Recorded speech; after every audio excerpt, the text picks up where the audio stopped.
And we're live. Well, Right as I burped. well, I didn't know you were gonna burp. I just didn't tell me. Hey, 1 second, I have to finish burping. This is hi. I'm Alec Miller. I'm founder of Rose and Rogues. Rob is our producer here. We're working on a digital short film called Tycho Decay, but we're also hoping to eventually launch that into kicking off sort of what I would call the DFU or the Digital Filmmaking Underground. And the whole idea is just like the tools are there, right? Like they're cheap, they're accessible, their audience is there. There's a hole in the market. Hollywood isn't making the types of films that everyone says they want to see. It's evidenced by critic reviews and user reviews, and it's just sort of all going in a downward trend. People are going to the movies less, they're staying at home more. But I haven't seen this giant independent wave that I would like to see of people making their own, telling their own stories, making their own art. And so that's what this whole channel is about. It's trying to enable that, trying to empower that movement through example. So that being said, though, one of the things we do tutorials. I just released a tutorial today about particles. It's very technical. So we have the technical side. We also have the short film itself, the entertainment side. And then we have what I call the kind of philosophical side of art, right? The soft skills of art rather than the hard skills. And that's what we do every Friday. We talk about some sort of soft skill about art and then give you updates on the short as they come. So today, Rob mentioned something last week as part of our discussion about, like, I had this whole point of it's not bad because it's woke because it's bad, right? It's like you're only noticing all that stuff because of how bad our competition kind of is. And the competition that is good is good, right? The stuff that does well, is good. It holds up despite ideology. And one of the things that was interesting is Rob brought up that while the ideology isn't all there is to a piece, and you can have sort of an ideology you disagree with, but still it be good art.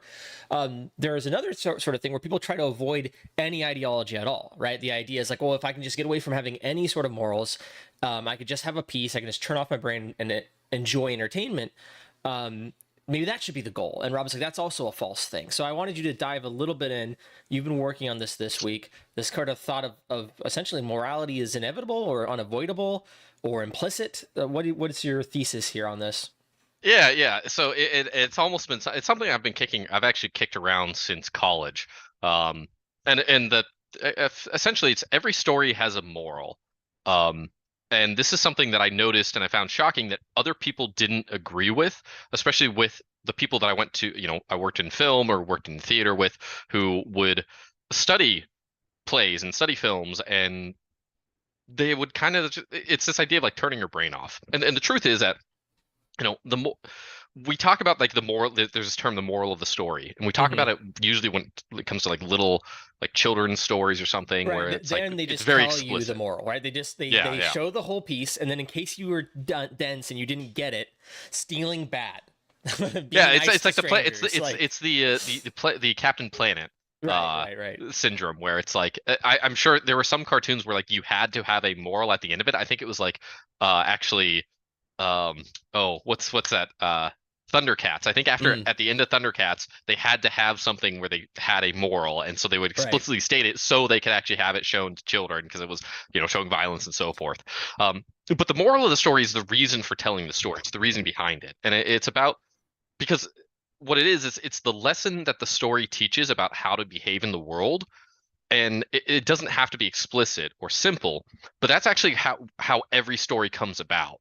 And the reason there's two reasons why it's important. The first is from like the artist perspective, is that the more true and insightful that uh, lesson is about how to behave in the world, the better the story becomes. And it acts as a guidepost for the events and the characters, how they act in the world that you've created, and then even the themes. It doesn't mean you sit down again and say explicitly, this is a lesson I'm teaching. Right. Um, how to develop a story and how to develop its themes. That's a separate discussion that we can have another time because it can go very deep as well. But it's in the way that the protagonists act. When you're saying this is the hero, this is how a hero acts, you're saying you're demonstrating what the moral is and what's considered the right way to live based off of that. Because because as an audience, and this is from the other perspective, and the other reason why it's important is as the audience, you reflect that. You actually look at protagonists and you see yourself in that and see, oh, this is the good part of me that I want to emulate. And we all prefer stories that have better moral lessons. That actually doesn't mean that the lesson has to be a good, a good quote unquote lesson. It's something that's more true. Well, it doesn't have Great, to have a happy ending, right? Like exactly. Breaking Bad, you could learn right from a character that's flawed, right? Because you are r- also flawed. And in fact, it's probably easier to relate to or to learn from a character that's more human, right? It isn't just exactly. like It, Jesus, it doesn't perfectly doing everything. it doesn't equal positive. What it means better is not positive, but more effectively based in reality. So the reason Breaking Bad is a good show that people enjoy is because everyone can identify why Walter White turns into the villain. Because we can all see that and go, I see exactly his choices, why he's making them, and Mm-hmm. not they're not false choices. They're not ridiculous choices. It's like, no, that's plausible. That's a Right. plausible choice that someone would make in this situation if they were like this person. And so we can identify with that and say, oh, I can understand. I could see myself making those decisions. They're not the right decisions, but I Right. can see myself doing them. Game of Thrones is another good one. The moral of you, if you would just have examples of morals of the story, Game of Thrones is a perfect example of the good guy does not always succeed, and even in victory, there's going to be tragedy. Right. Um, we call it gritty, we call it realistic, but it's really more true to life than Well, other stories. it's funny when people call Game of Thrones realistic to me because I was thinking about this a lot. I'm like, I like gritty stories. There's a whole series that I really, really love. And a friend of mine just did not get into them as much as I'd hoped he would. But called the First Law trilogy, and then there's a bunch more after them by Mhm. Joe Abercrombie. They're really, really good, but they're very dark. And there's a part of me that says realistic because in real life it doesn't always end happily. But Game of Thrones almost takes it too far, and it's the point where you're like, this is almost unrealistic with how unhappy it is. Like once you get to the red wedding or whatever, you're just like, I'm sorry, I've never seen that anyone's life go this badly. Like life isn't Well, all sunshine and rainbows. Sometimes you get in a car accident and die. Sometimes your mom dies of cancer, and it sucks, and there's nothing you can do about it. And it's not necessarily a moral to learn about like, oh, if I just would have fought harder for her, she wouldn't have died of cancer. Like that's not a great, that's not good. But at the same time, I don't know anyone whose like entire wedding was destroyed by like their arch oh, well, that's the nemesis. thing. That's the thing is he actually took George R. R. Martin took Right, inspiration from true events that had happened in the past, right. where betrayals like that had occurred. And what's effective is that it really shows you that, yeah, like you can be the what we perceive as a protagonist, because we'll build this narrative in our own personal lives. We all have Mhm. this narrative of like, oh, I'm the protagonist. And it's like, no, you're not. You're not a protagonist. You're just a person in Right. the world existing, but we'll still do the narrative. And so we sat there, you would sit there, watch the show, and you'd say, oh, these are the protagonists, these are the people I'm rooting for. And then when you see them fail or be betrayed, and especially by their own good actions, it's like, oh, Hmm. your virtuous good actions do this. So it's like, well, in Game of Thrones, and yeah, it's spoilers, it's Yeah, old, yeah. you good with it. The reason the Red Wedding happens is because you chose love over politics. Hmm. It's like, yeah, that's how that would happen in the real world. Like Right. that is something that is true, and we see it often, more often than not. And so part of the reason why the ending was so bad is because in real life in the show, sorry, I should limit this. In the show, they choose someone who wouldn't make sense in real life. That's not how you would choose a king about who has the better story. You would choose the king about who has the ability to unite and lead everyone based off of the things that we see within them as a good trait for a leader, especially after a civil war. You don't choose a weak leader after a civil war. You choose a strong leader after it.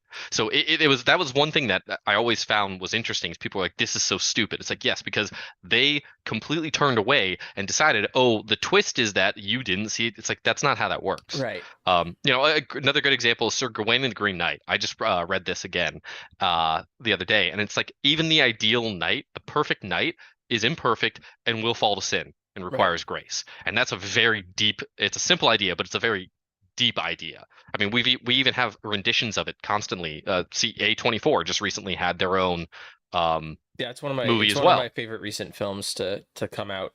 Yeah, and that's yeah, and they've got it's so old, it's been there forever, and then yeah, just again they made another one of it, and it's slightly different than what the actual story is about, but it still takes from the story to create it. Right. Um, this is one reason why we are probably the only people on YouTube who talk about this movie this often, but I, Robot Oh gosh. is the moral of the story is don't judge a book by its cover, and basically free will equals being human. And it's Yeah. just like there is so much more depth to that and so much more complexity than those lessons right there Yeah. that already you can go through that they just avoid. And Have, Blade Runner is a great example as a counterpoint to iRobot of like what does it mean to be human? Well, the mhm. person who have been clones at the very end saves the human. And it's like, oh, so like you can make right, you can break out of what we consider the mold of survival. Does that make you human? Like that's a complex thing that people again are just will never get past. Yeah, so there's a few things I want to slow down a little bit because we're kind of just like Okay, yeah, running full steam ahead. yeah. But so first off, one point I want to get to is it was interesting you brought up iRobot and the idea of like is essentially free will. Does that make you human? Is that all there is to being human?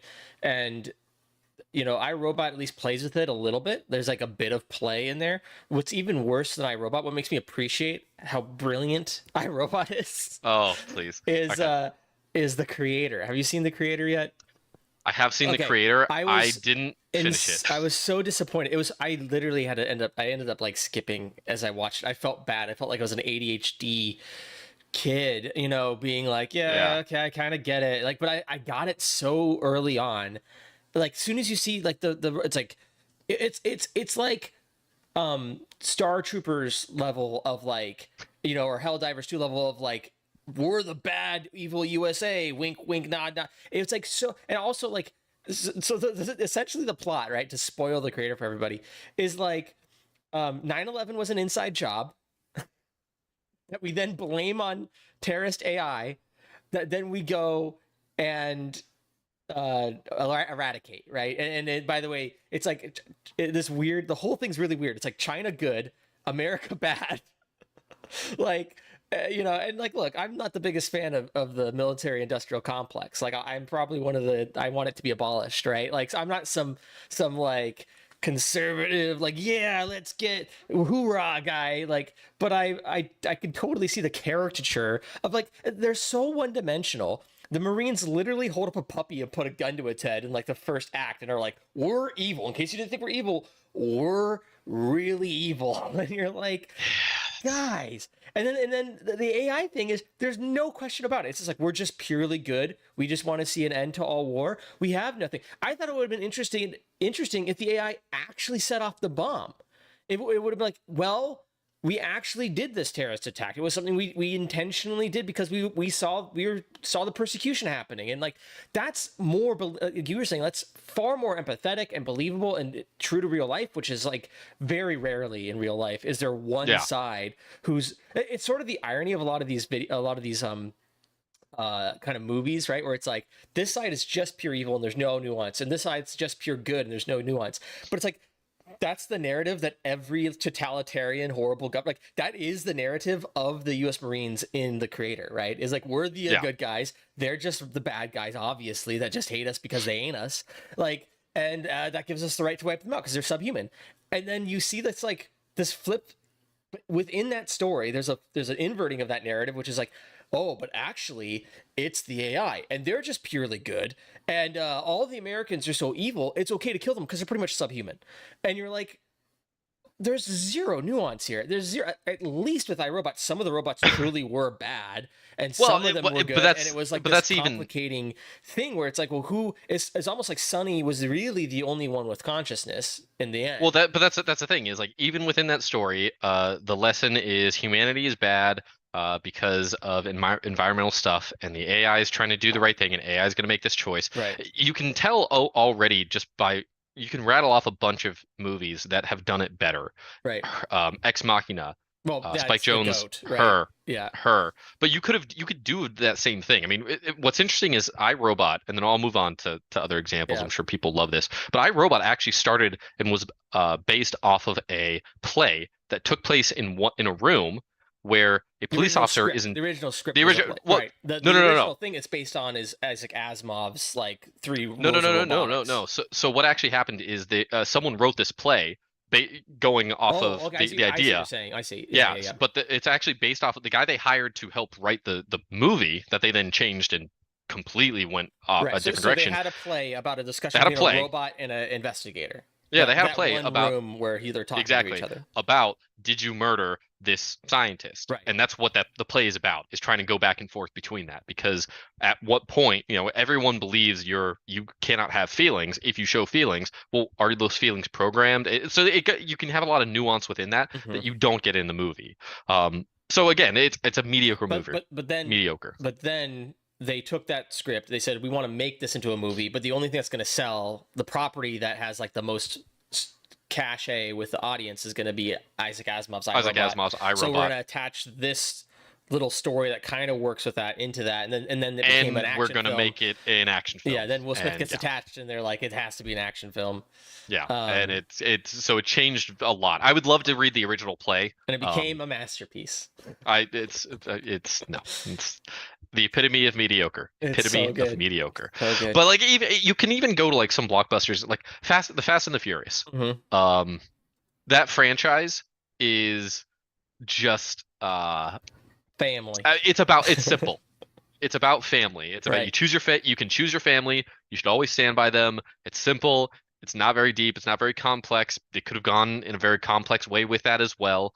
But so that's kind of why it's like you can go into it and say like, oh, I understand the moral of the lesson, the moral of the story.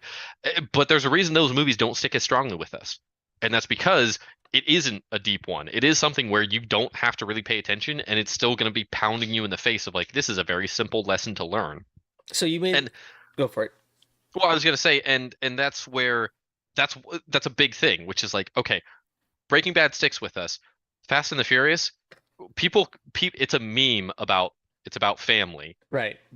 but I mean, I could not tell you the difference between the last six of those movies. Right. Like I don't know. They just all blend together because there's no difference between them besides action set pieces within them. It's like okay, that's nice. Sure, it's a popcorn flick. I can go and watch it, but it's not something that's going to really stick with you as a story. Which most people start off as artists. They want their story to have an impact upon the people watching them. So this kind of ties nicely. When you said they wanted to have an impact. You said something earlier that I want to kind of maybe push back on a little bit. Which you said that the reason for writing a story or telling a story, is to get across a moral. The moral, you said, is the reason to tell the story, I believe. And you could say that, but then there's other times where I'm like, well, is that the reason why certain things are made? Like, is that the reason why Alien was made, is to tell a story? Was it made to scare you? Was it made So, to? well, there's a difference between the motivation for wanting to create something of like, oh, I have this idea of this frightening horror creature. It would be really cool to show it. Mhm. That's a motivation for starting and making a story. But the choices that when you're writing it and like sitting down and saying, okay, the character does this. It's like, well, why does the character do that? Mhm. Well, because this is how someone would react in this frightening situation. Okay. And you can and again, this kind of goes into like how do you create because I have never seen or heard of anyone who sits down and says, this is the moral I want to teach. If they do, it's backwards. And that's kind of where you get into like, kind of, we talked last week about like Christian films Right. or really kind of these woke films that are coming out right now. All right, But so really you're not saying that you should sit down with a moral in mind and go, how do I write a story that fits these morals? yeah, Okay. no, not at all. And again, that the way of crafting that's different. I typically do it with questions, or it's like, this is something that's really cool. Who are like, I have this scene in my, I'll think of a scene. I'm like, this would be a Mhm. really cool scene. Who are the characters in them? Like, what world is this? Like, what's Right. going on? And then I'm answering questions, but out of that, because I'm trying to reflect some sort of how people should behave or how people should not behave Mhm. in the real world, that's where the moral comes out of like, okay, well, or asking a question, why, how does someone act in a situation? Okay, I'll go back to Breaking Bad. How would someone act when they have nothing left to lose in their life. They're, you know, Mhm. being told that they are going to die. How would someone act in that way? And in that story, it's, well, they would start doing all the things that they wish they had done before, or basically they'd start throwing away their inhibitions Mhm. and start doing and making choices that are bad choices previously, which Right. is kind of true. Like that might be, there are people who might do that. There are people who might not. Yeah. But that's the story. That's where suddenly you're getting the moral out of that, but the moral is always going to be there. You're going to see this is how someone would act, or how someone shouldn't act, or how someone we perceive it to. Um, and the way you can tell that that's a good moral is because you can see it again and again and again in other properties. Like I was thinking about fairy tales. Cinderella is fascinating because Cinderella is a tale that versions of it have been told since ancient Egypt and Greece. Mhm. And it's really just a variation on the book of Job. Why do bad things happen to good people, and how should someone act during those times? Mhm. It's the idea of, if you're a good and virtuous person, you can rise above your station. And when I say there's variations, I mean there's variations where the stepsisters mutilate their feet to try to fit into Right. the They cut off their slipper. heels or toes. hmm There's, the Disney version, which is a lot, much easier. In the ancient Greek, or ancient Egyptian version, a bird grabs the sandal, Mhm. um, and Cinderella in that case is a courtesan, drops it in the lap of the pharaoh, and the pharaoh wants to find whose sandal it is because of the unique situation. So Right. there's a role of, like, there's destiny, the gods have allowed this to occur. This is an important event. I recognize the Right. signs. I should go and meet this person. So Mhm. it's the gods kind of, setting that up.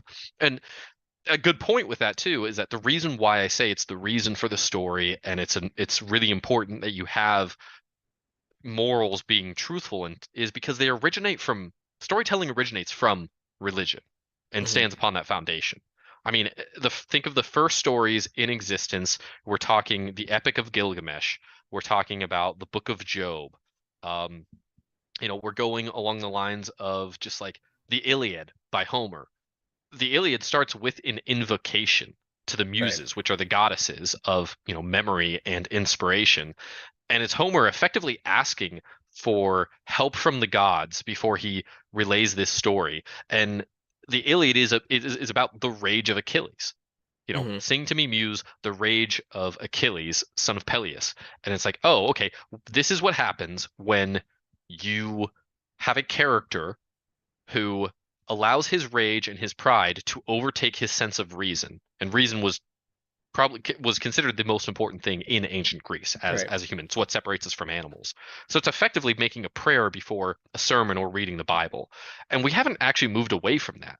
When we tell stories, we're still trying to say this is important. That's why you should pay attention to it. That's why Right. we want people to come into the movie, sit down, watch it, enjoy it. We want to have a movie good enough that people want to watch it from beginning to end without interruption, and then they want to come back and watch it again. Even though they know how it's going to happen. They already know what's going to happen, but they still want to rewatch it. That's why there has to be something else that carries that to it. Right. So, I think when you're talking about morals, right? When we're hmm talking about, the inevitability and kind of the origins of storytelling, why we told stories back in the day, um, you know, this is we live in such a separated world from that time period, right? So stories now we view as like entertainment, and that's not how they originated, right? That's not how almost any iconography actually originated. The idea of of playing music or painting just for the sake of painting, right? Art for like art's sake, essentially, which came about kind of post Renaissance. Before that, there wasn't a real concept of just like, hey, let's just make art for the sake of only art, right? It was either you're taking a craft. The word art, right? The actual word means to put together or fit well fitted, essentially, is what it means. And so, the idea was sort of anything could become an art if it was kind of well done enough, right? So that's sort of a quality appeal. And that's more of a craftsperson thing. But then the other side of art, when we think of art as in like high art, like paintings, music, and stories, and literature, those were almost all, like you were saying, religious. And I actually think we kind of get it backwards. I think we like to think, well, everyone was sort of taking these things and only making them religious because that's who had the money or that's who had the whatever. I don't think that's actually the case. If you look back at history, the fact is everybody was religious. Like the idea that there Hmm. was this like religious group and then there was everybody else like there is right now is not how it was throughout most of history. Throughout all of history, we understood that religion was unavoidable, right? The idea of putting intent into something was unavoidable. And you would do this with anything you made, right? So if you made a painting, it'd inherently be a religious painting, not because you were like an ideologue that had a religious agenda, but because you just were religious. Like everybody was a part of some religion. The idea of just being like an atheist or like a non-religious agnostic is so rare in the old world. They thought in a spiritual way, so much so that like everything had a spirit, like not just stories, not just tales, but everything in nature. Like if you saw an animal, you're like, oh, that animal has a spirit, and that spirit has a certain quality to it. I don't want to Mm. get too far down into this, but that's when you talk about the origins of this thing, I think we take a very modern approach where we can say, well, we can separate the act of creating from the meaning of creation, and we Yeah. can separate telling a story from putting from telling a moral right story. It's literally just the sum of its parts, guys, is what a lot of people would say, right? If I'm Neil deGrasse Tyson and I see a story, I go, well, what you're really watching when you watch a film isn't a great story of famous people. It's your brain tricking you into thinking that lights being reflected on silver is actually people acting, right? And so there's this trick that keeps happening over and over again that the kind of materialist world we live in right now is really focused on, which is breaking everything down to the sum of its parts and then saying, no, I can separate out the stuff, right? Like the deconstruction. I can deconstruct all this stuff and separate it out. So that way, when we're talking about a movie, I can disassociate it from any sort of moral or meaning or message, right? I don't worry about that stuff. It's like, okay, all you're doing when you say, I don't want to tell a story about a message, I want to remove all those things, is you're just adding in an implicit message, right? So you're just being unintentional. So it'd be sort of like making food and going, I'm going to try to cook without intention of flavor, right? I'm just going to cook this. I'm going to put all these ingredients together. I'm going to make this thing, and now I'm not going to think about what the end result I want is, right? I'm not going to have that in it at all. Well, all that happens is you have an unintended result. So you still get a result no matter what. Like you being unintentional or being unaware, right, unconscious of your message doesn't mean there isn't one. In fact, it implicitly has one. You can't make something without it having one, right? Yeah. Because of sort of what art is, what these things are, is our iconography and representation, visual representations of life, right? Of a story. We can only draw on what we have, right? So that's why, to kind of dive into your point a little bit, when it reflects reality, and this obviously doesn't have to be on a hyper literal, it can be on a symbolic level, right? When something symbolically reflects reality, it's better, right? I would say it's more true, it's more relatable, it's gonna last longer, right? Which I would consider, that's my criteria for better, and I think that's your criteria. It's like, Yeah. do I think It's about it? Am I remembering this thing? Why am I puzzling over it? If it's only the sum of its parts, there's zero reason to puzzle over it, yeah. It's more impactful. right? It leaves an indelible mark upon you. It's kind of like the idea of like you are what you consume when it comes to food. It's the Right, same thing for anything else. What you put into your brain is going to affect what you think and how you view the world right. and how you act as well. There's a great so this is actually something that I've kicked around a lot too. Because I remember I walked out of Force Awakens and I felt like I was taking crazy pills because everyone else around me was like that was a great movie and I was just like I didn't like it. And Hmm. I felt weird trying to express that, but a great example of why that happened is again the morals of the story. For you compare the original trilogy to the prequels to the sequels, and Right.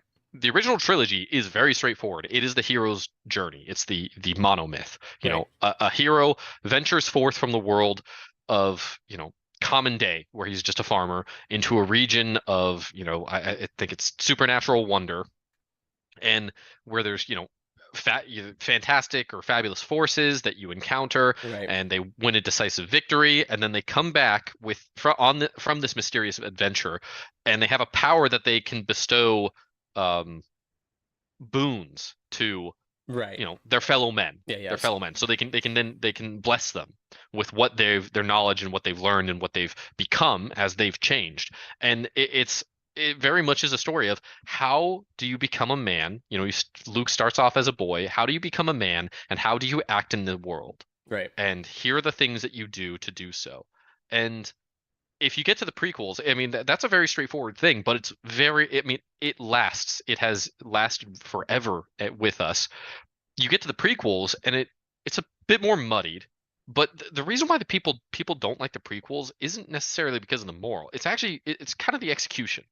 The Right. dialogue is very You're talking about choppy. episodes 1, 2, and 3 with Yeah, the episodes one, young two, and three. Anakin, teenage Anakin, and adult Anakin. Yeah, the dialogue doesn't really make any sense. You have characters that you kind of don't really like. There's things that people dislike about them, but from a moral standpoint, and the reason why I think that it still resonates with a lot of people, and why there is good stuff that you can pull out of it, and why there has been a contingent of people who have enjoyed it, and people look back now and go, actually, I can appreciate that Hmm. George Lucas was trying to do something. Is that it's about the hero's journey as well. It's just what happens when the hero fails. Right.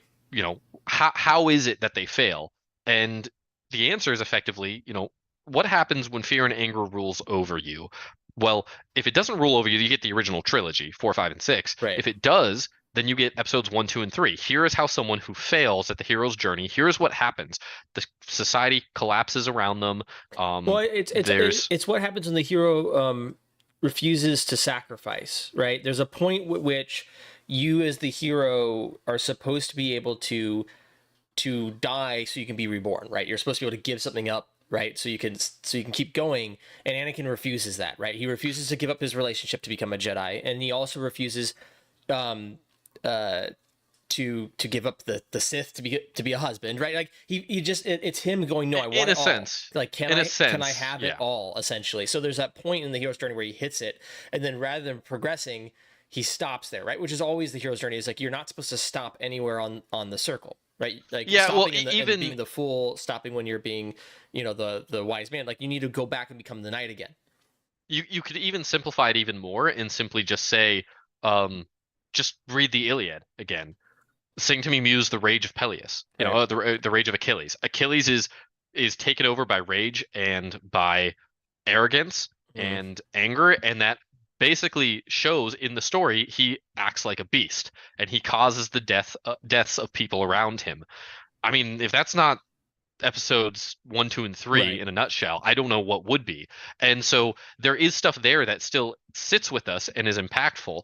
It's just there's other things that kind of, again, the execution of the story was really the issue people took with. Right. But then if you get to the sequels, 7, 8, and 9, those are very different, and I don't think that they are very impactful. I don't think they're long lasting, and I think that over time people who have liked them have started to dislike them more and more, or move away, or kind of have second thoughts of it, because what they're about is about nostalgia in Force Awakens and Rise of Skywalker, and it's about meta commentary and deconstructionism, or really destruction of the myth in The Last Jedi.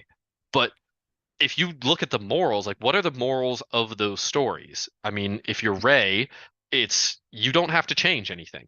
Like Right. you're perfect the way you are. You just have to believe in yourself. You don't have to have any training. You don't have to take any time over it. You can just be better just by existing. And it's like that does not compute with real life. That's not how you become a Well, better person or strong. maybe the better way of phrase, not better way of phrase, but another way of phrasing this, right? Because I think real life is hard to be like, what is real life? What are you talking like? So I think one of the things to say is like, there's nothing to learn really from that, right?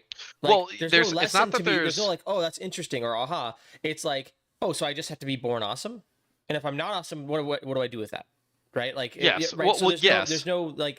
there's nothing for my brain to play with and go, oh, that's interesting. So then if that happens, right, it's just like, oh, okay, that's just the way it is, right? It's sort of But if you even had a tale about just like some beautiful person who's super beautiful and awesome, and they go through their life and they're beautiful and awesome, and then they go to bed and that's the end of the day. You're like, okay, okay, well, that might be true to someone's real life, right? Someone might be no. living So, that but life. here's It's not the problem. interesting though. But even that's not true because in reality, in what we see in the world and how you act in the world, if you are born with all the talents in the world and all the beauty and everything, Right. it doesn't stay that way. If you don't do anything and you don't improve upon that, you will actually lose that because it's the idea of the glory days. Hey, you were the high school quarterback, you were great, you were on the football team, everybody loved you, and then you see those people and they didn't change because that was the height of it. It's like, no, you could have gone higher, but that would have required work and sacrifice, and you were Right. born naturally with it. Or think of beautiful people. Do you see a lot of people nowadays who they're beautiful, they're gorgeous, and then they get older and they start losing their looks and then they freak out and Right. they Well, try to yeah, act and they again, try to be young. it's the unwillingness to sacrifice and to die and then be reborn, right? So like And you have to let the you have to go back to being a zero in college if you were an ace in high school in order to then become decent in college again. But it's kind of funny because I was talking about this with people about when you're a kid and mhm, you're like a 11 or 12 and you're like, I am the upperclassman of this whole thing, and you feel awesome, and it's like the peak of your like childhood because you're smart enough, but you're also like getting some muscle and you're like able to like play sports and stuff. And then you get into high school and you're instantly thrown in at the bottom rung again. And mhm. it's like you just tackled childhood and now you're thrown into the bottom of adolescence. And then you have to climb up that rung again until you're the upperclassman. And then you get to be like, hey man, this kid, it's gonna be okay. I felt there too, it sucks. It's gonna suck for another 10 years, but then or whatever it is, 7 years of high school. And then you're gonna be in college. And then it gets better. It's like, no, then you're on the bottom again. And then you're a freshman. And Yeah. then so Well, it's like it's so you could funny. say so in the Last Skywalker, you would say, well, Rey started training, but it's like, but she never failed. So she didn't know. Like it is one of those things where like there's nuances of it of like, sure, I can believe that, but Right. I'm trying to force it. And in the Last Jedi, another lesson, another moral: trust in your leaders. It should be absolute. You should. Holdo says, "I have a plan." Basically, pose like, "I want to take action. Tell me you have a plan." And the response is, "I don't have to tell you anything." It's like, well, that's not leadership. That's the complete opposite of what Right. leadership is. So you watch those movies and you come away going, "What you're telling me isn't true." And Or I so guess it contradicts the things that I know about life. So now I can't really it be invested in this. I don't have anything I can take away from this story right. other than this is how we wish the world could be or so forth. But Yeah. it's just that it doesn't resonate with So people. that's what I'm saying. There's nothing there. It's not necessarily that it just like doesn't have a good moral, but it's like there's nothing to this moral that I can dwell on or think on or work out, or it's just like on its face. Here's how it is, and then like you said, that doesn't match up with my experience, so I just kind of throw it away. The other thing that's interesting about that in general is you also get these weird, confusing morals that I see a lot happening a lot, and so you get this thing where it's like if you were to ask the person telling the story or the people in the world of that story set in, they would say that's a bad decision, right? It's Hmm. bad to just be like, do what I say, no questions asked, right? Like that's nobody, everyone agrees it's a bad way to lead. However, within that world, we're sort of told this is good, right? Yes. And so you create this weird, like, conflicting moral like issue where it's like, wait a second, like I've been told and I know this is bad. The people in this world agree that's bad. That's why Poe has such a hard time listening to that, right? It's a bad. But then you're also like sort of hit over the head. So then I have to go like, was it your intention to make me hate this person? It didn't seem like it. It seemed like you were like everything you had was trying to make them look like a cool, awesome leader girl. But like I came away hating them. Which was it? Like, what am I supposed to feel here? Because either you're unaware that that's how that would come across, which is very strange to me that you would just be unaware to say like, yes, this is this horrible way to lead is actually a good way to lead, or you should know I should hate that person, right? You should know I'm going to come away with a dislike of this person. And there are people that can pull off. This is why I like Joe Abercrombie so much.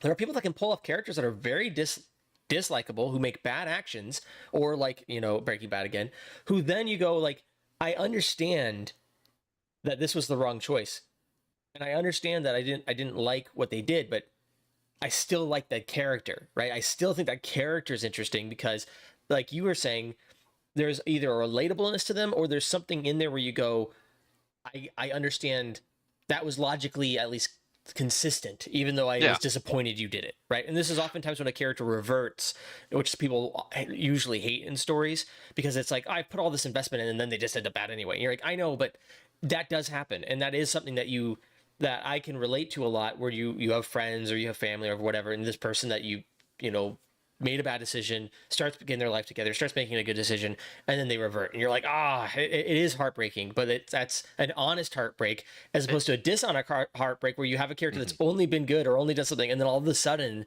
just does something completely out of character, or says something that's just against all their actions, right? Like a character will take all these actions and then say the opposite, and you're like, that doesn't mean that you don't believe what you just said, right? Like, Yeah. or you don't, you've undone your own morals with as I watched your everything play out. Absolutely. Well, and the contradictions. This is actually why I think it's important as a concept. Is that it? The moral of the story is effectively is the is not the conscious, but it's how you know that someone is acting correctly. So it's like if your characters are acting consistent with the world and the personality that you gave them, then the moral becomes evident. But if you Right. say this is the moral of the story, like, hey, trust in your leaders, or like sacrifice, there's something that happens where in The Last Jedi, again, The Last Jedi is a movie that just Yeah. is rife with this. Um, Rose stops Finn And yeah. from sacrificing himself and says, "We are not going to win by sacrificing ourselves for, each other or whatever the line is." But that doesn't make any sense because only less than an hour before, roughly, we just saw Laura Dern's character Holdo sacrifice herself to save everyone to get to the planet. So it's like, Right. well, which one is it? Because that's contradictory. Because she sacrificed herself, and that was considered a good thing and right and the right action to take. But the minute that he tried to do it, we're told, no, that's not what you do. It's like, well, okay, so you just contradicted yourself. And if the moral of that is, well, sacrifice is unnecessary. Well, is the moral sacrifice is a good thing or is it unnecessary? If your moral is contradicting what your characters have been doing or what they're saying, then you have a contradiction within it. Like you're going to be butting heads against each other, and suddenly you need to change your story because you're Right. injecting some sort of ideology into it where you're like, this is how it should be. But it's like, okay, but then your characters need to make choices that reflect on that so that I can look at those characters and I can relate to them and see myself in them. And then again, that's what sticks with me is I can say, oh, I want to be this type of person. I want to emulate who this person is acting in the world in my own life. And that's why I say, there's a moral in every story. You can go into every single movie, everything you've seen. It doesn't matter how simple or uh how complex the moral might be. There it is there. But the better and more, the better it is. Again, it can be very simple, but have a Right. lot of depth to it, and people will still resonate with that. Well, yeah, So every time you're watching you it, can you're tell not a really turning your really brain off. well, you can tell a really simple story, like, very, very well, right? Like there's a certain sense of a lot of revenge flicks are this way, right? Where it's like it's more or less like revenge, is a poison you take or whatever it is that hurts both people, right? Like usually the revenge flicks is somebody in search of revenge loses everything that could have mattered to them, right? That they were fighting for essentially, and so like, but you can tell that really well, right? You can tell like a Sisu type deal or like a whatever like resilient story. It's just like the story could just be perseverance is worth it, right? Like it's like 127 hours, right? But you Yeah. do it in a way that's really, really good and endearing, right? But the thing is, the thing that's crazy to me about the Last Jedi, I wanted to touch on this real quick because Hmm. it's not just that um, it's not it's not just that you can relate to the character and that they're good and you can do all the same good actions. It's also like I can also have an inverse lesson, right? I can watch and see them do all the negative things, and the moral of the story is don't do those things, right? Hmm. And even if the character in the end wins, the bad character, you have an evil character, and that evil character can do all the evil actions, and they can still succeed.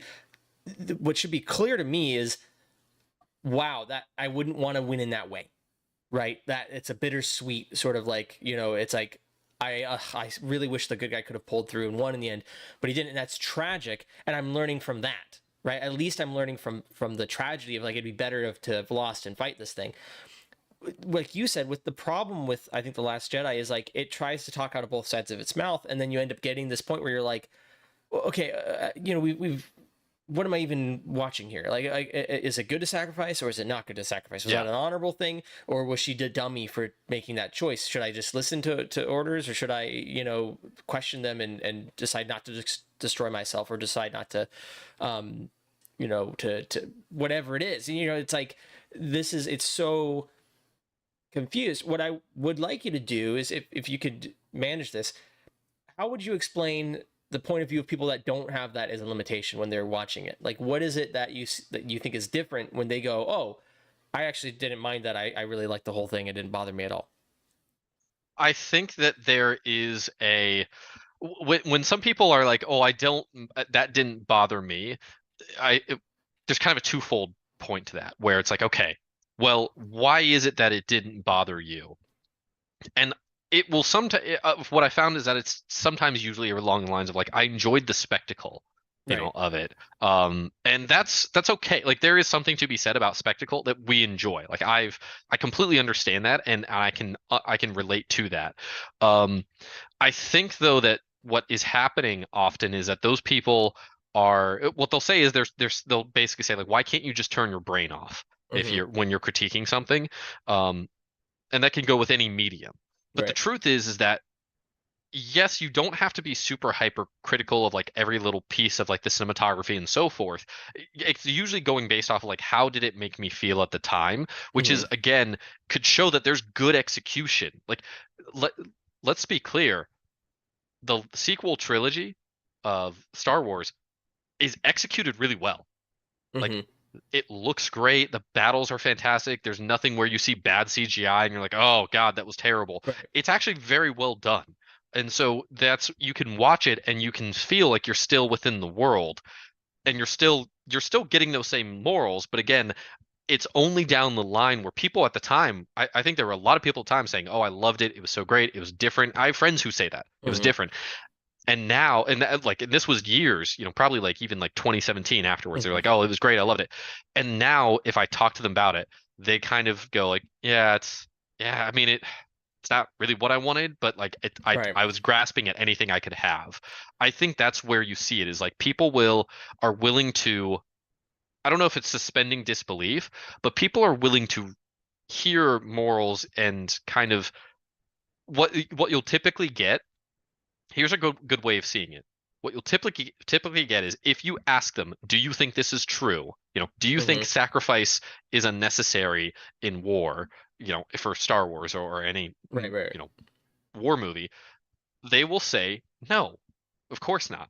So what Mm-hmm. they're effectively doing is they will take in the moral and they'll just ignore it and put it off to the side and say Right. like, "Okay, well, I don't believe that." So they're actively pushing against the movie already, and that's entirely possible to do. You can watch a movie, say, "I don't agree with this moral," and just push it aside, and that's fine. But again, I don't think that's what sticks with you. I don't think that's why people are going to come back to your movie again and again and again. Right. I don't think Barbie is going to have real lasting power because that movie did not know what it was talking. It wasn't sure what it was at the Well, I time. mean, we'll see. We'll see. Yeah. Only time will I tell. think I think it was definitely no, I think it was an event. I think the people went and saw it, really enjoyed it. But I think there's a lot of people were saying, "Oh, it should have won awards." I think in 20 years, no one's really going to be saying, "Oh, you need to watch Barbie. You need to sit down and this is the movie from this time from this era that you really need to watch." I don't think it's going to happen. I think there are other things, and going into ideology or anything like that, that people will still sit down and say, "Oh, you should watch this." Arcane is a good example. Again, I'm not the biggest fan. Or last week we talked about it. I'm not the biggest Mm. fan of it. I think that in 10 years, 20 years, people will still say, "Oh, you should watch this show. It's a Right. good show." I mean, there's still movies that older movies, I will sit down and say like, "Oh, you should definitely watch this Yeah. movie. It's so Star Wars is great." People will still say, "You need to watch Star Wars." Lord of Right. the Rings. Lord of the Rings trilogy is a movie that for people will still say you should watch this, and Right. when you do, you really people even today Right. will The still the appreciate wire. it. The wire is another one, or people still will say, "You haven't seen the wire? You have to see the wire." Right. Yeah, yeah, There's yeah. stuff like that. Terminator 2. Again, I'm not the Right. biggest Terminator 2 fan, but people will still watch it in today, today and still really enjoy it. So you Yeah. can have that. It's interesting to think about the longevity and stuff. I take a very very broad, like I don't know what's gonna last. I don't know. I try to not make predictions on that stuff. There's stuff I feel should, which is like and shouldn't. Like when people were like, oh, Avatar is gonna be like this Star Wars of this generation, Oh yeah, James no. Cameron's Avatar. I was like, I don't know, guys. Like, but he seems to be able to make these films that like they last. Like Titanic's still a classic, and I'm not the biggest fan of Titanic. I think there's a lot of questionable morals going on in that film. But the it's interesting to see what stands the test of time and what doesn't, and for what reasons. I do think there's nothing's one dimensional, right? So like you can have something that stands the test of time, or maybe people keep talking about it, but not necessarily because of the the how moving it was, but because of one thing it specifically does well, right? Like Kim and I once a year about we watch like Singing in the Rain, and it's just because the musical numbers and the Hmm. choreography and the dance is so good. Like I can't really, the story is pretty like two dimensional. Right? It's just like studio jerks. They want to hire someone that looks pretty but she can't sing, so they try to hide the fact that they're dubbing it, and then we give credit where credit's due, right? Like you should give credit to the where credit's due. Essentially, is the moral of the story. Um, but the the one thing I want to get to before we kind of start wrapping up, I think we've said a lot on this topic, is why should people that want to make stuff, what do they take away from this? Like, what do they care? Okay, so I know morals are kind of inevitable. I'm gonna be putting them in whether it's consciously or subconsciously. Um, how do I what do I do with this? How do I go about you know not making something that's you know um, inconsistent or trite, but also not focusing on it so much. Kind of going for what we talked about last week, like what you just said. Like if you come with the morals first, it's sort of a bad way to write something. Like it's Yeah, sort of yeah. bad to come with the conclusion. It's sort of like if you're a scientist or anything. Like if you come to an experiment with the conclusion locked in, and you can't, you're gonna get all of your science is garbage. It's all gonna be out the window because you're coming not open to discover, oh, actually this character would do this even though I don't want them to. It's Yeah. what would be consistent is for them to actually be a bad guy now, and I don't want them to be a Yeah. bad guy. I like this character, but that's what they would do. Well, it's a good example, like saying like, "Oh, I don't want them to be a bad guy." It's like, well, sometimes the villain is someone who we kind of root for, Right. or we can recognize and say like, "Oh, okay, you we can say, oh, he's a bad guy." But it's like, Right. well, okay, he's making choices that have negative consequences, but Right. so can heroes do the same thing. Um, yeah, it's something where the best example I have is it's like making a map of a place that you've never been before. Mm-hmm. If you sit down and say, here's the map, I'm going to draw the map out, this is what the hills look Mm-hmm. like this is Right. okay, Right. this hill is here. It's like surveying, trying to make like a map of like a new continent. If you Mm-hmm. go look and back at maps of the new world or even the old world, as people's knowledge expanded, they change Right. drastically Right. Right. because they get more information. And so that's really what it is when you're writing the story, the characters and everything is you observing, oh, this is what should happen. Oh, this makes sense. This is how it should happen as well. A big part of that is you have to have the ability to observe people. Like this is how Right. do people act? How does this type of character act? And you get a lot of that from reading and consuming other stories. You can have that work out, and then at the end of it you can kind of sit down, and the moral is effectively the compass. Think of it as a moral compass. You have the compass there, you now know which is north, south, east, west, and then you can go back and like, oh well, I need to refine this map because of these things. I want it Mm-hmm. to, this I want to see based off of this. That way that works as a storyteller and as writing is you can't sit down and write a story and then be done with it and be good.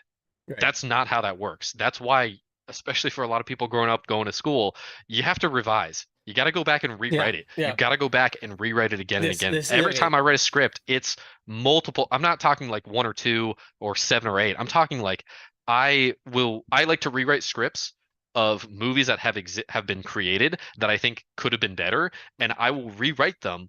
And that takes me 17, 18 different times I'm Right. passing through, maybe more. And that's just on stuff that already has been written. And so I already know how that movie was created, and I can just do variations of it. When I'm doing my own stuff, it's a similar thing. I will write the story and sit there and look at it and be like, this isn't it. Right. This isn't it. Right. Go back and rewrite it, and it can entirely change into something different. So I think a few things to take from that. One is when you first start something, you should be completely open, right? You should be looking, and you should be just and honest, right? So like honesty and openness are really, really important when you start telling a story. You should be playing almost, right? And it should be like, okay, well, what am I seeing? What's actually making itself evident to me? What's showing up in this thing? Like, what are the characters? What are they doing?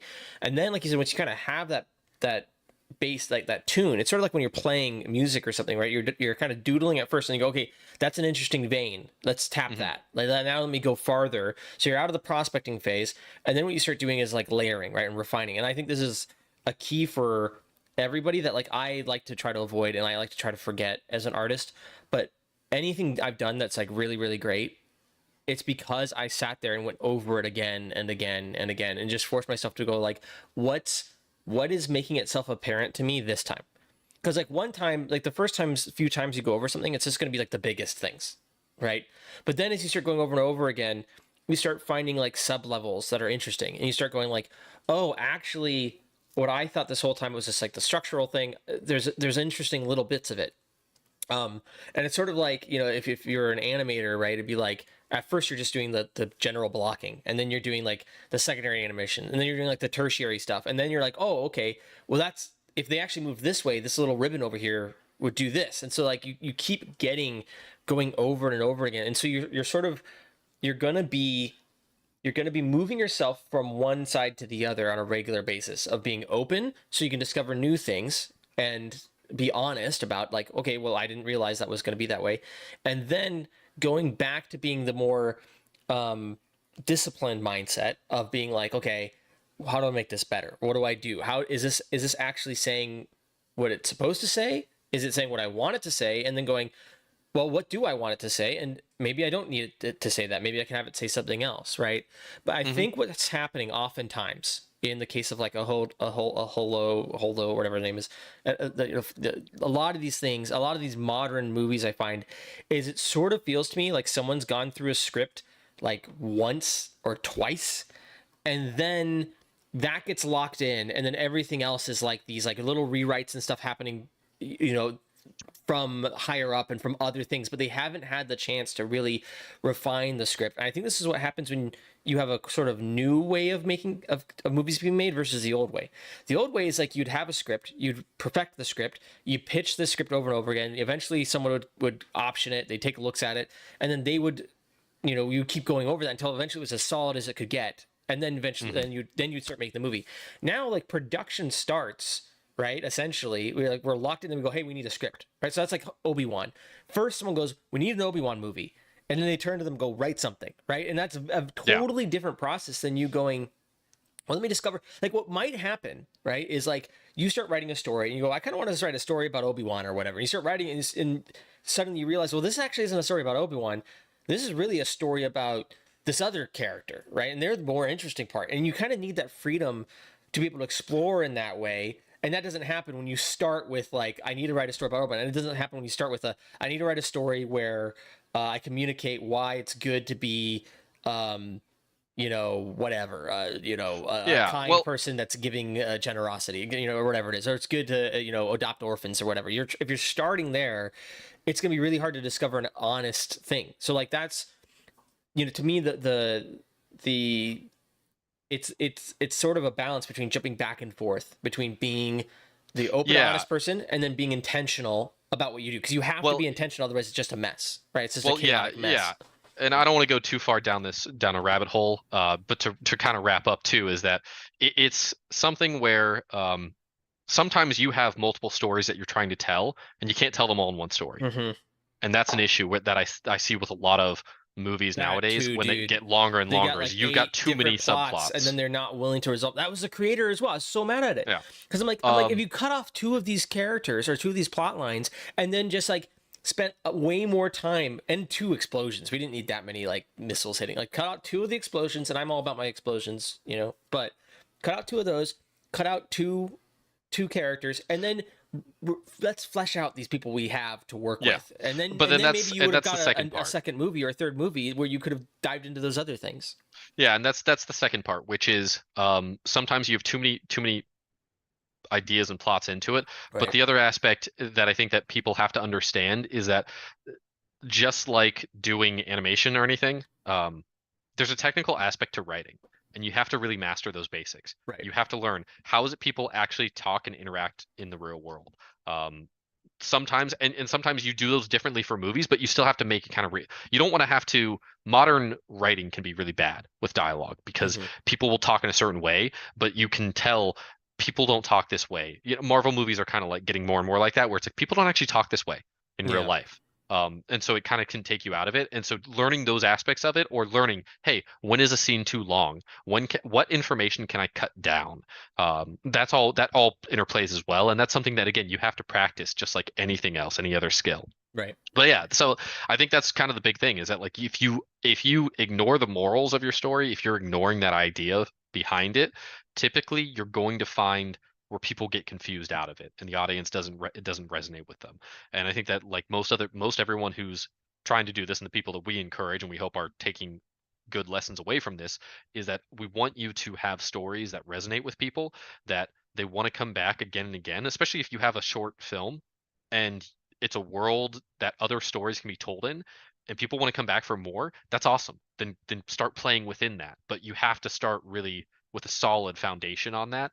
This is part of it, knowing, okay, I'm trying to tell something. I may not know exactly what that is at the beginning, but I need to make sure that I know what that is to be a cohesive whole at the end, by the end of it, and by the time you're publishing it. So, well, that's it for me. That's. I mean, I could kind of go on for longer, but it Yeah. probably would not be good. I think it's a good place So, to stop.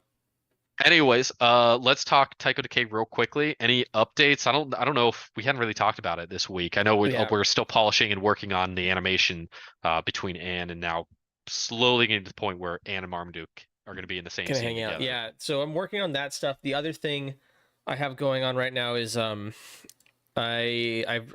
been trying to figure out the physics of the whole there's a tire swing scene. I might be able to bring it up here. It might load fast enough. We'll see. Okay. But I figured out one way, and then I spent the whole day today redoing it in a much better way. So Okay. what I mostly spent this week on is finishing client work and then getting that particle tutorial together for, dude, I got like so many random comments from people being like, where particles? Can I see the particles? How do I do it? And so I thought I'd get together. Evidently it paid off. It's like one of our best performing videos already, Yeah. day one. So I guess listen to the audience, man. But I think, golly, this already has like 400 views. What the frick?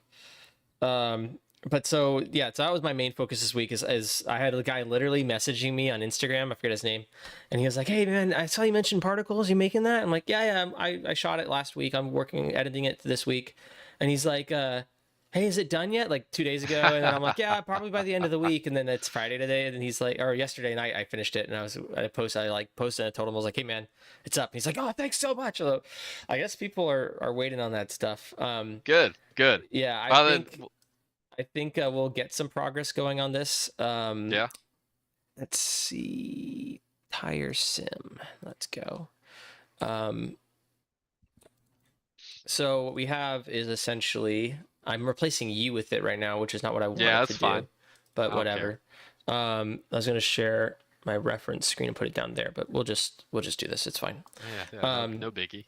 so if I hit play here, so we have this tire and it actually stays here and rotates and everything. And the biggest thing is the hard thing to tell is this rope. So Yeah. this is not the most interesting. It's very, very technical, but you can see like it moves correctly and it's all there. And before what I was doing with it is I had a single line, and that single line was we were wrapping sort of a fake rope around it, and it would rotate on its axis, and there was a way to correct for that, but then the physics weren't as good.